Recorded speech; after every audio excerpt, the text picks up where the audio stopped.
Hello viewers, আশা করি আপনারা সকলেই ভালো আছেন। তো আজকে আমরা একটা তদবির নিয়ে হাজির হয়েছি। কি হয়, একটু অল্প বয়সে কি হয়, কিছু ছেলে মেয়েদের স্বপ্নদোষ হয়।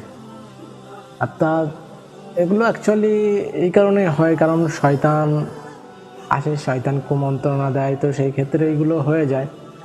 তো যাই হোক, আমরা সেখান থেকে এবার কীভাবে বাঁচবো, নিজেকে কীভাবে রক্ষা করব।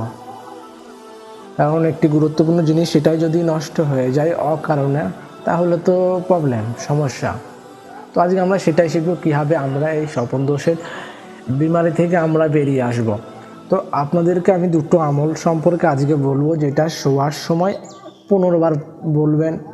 ঠিক আছে, আমি বলে দেবো, দুটো বলবো, কারণ অনেকই আছে তো ছোট ছোট, কারণ আগে একটা হয়তো আমি দিয়েছিলাম, হয়তো বড়, সেগুলো জানি না কতজন করতে পেরেছে। যাই হোক, তো ছোট্ট আমি কিছু জিনিস বলবো, একটু আড্ডু বড়, একটু করে বড় না একটু, তো সেগুলো আপনারা অনায়াসে করতে পারবেন ইজিলি। তো যাই হোক, আজকে তাহলে আমরা তদবির দেখে চলি।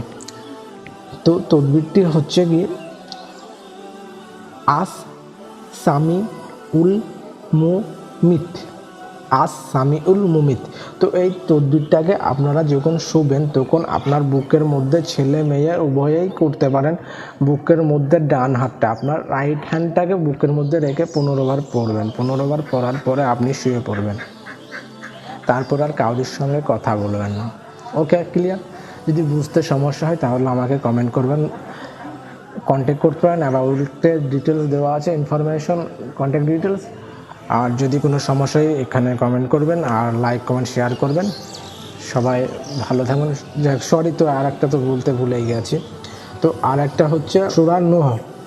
তো সূরা নূহ আপনারা গুগলে সার্চ করে দেখে নেবেন। এটাকে ঘুমানোর সময় এটাকে বলে ঘুমাবেন।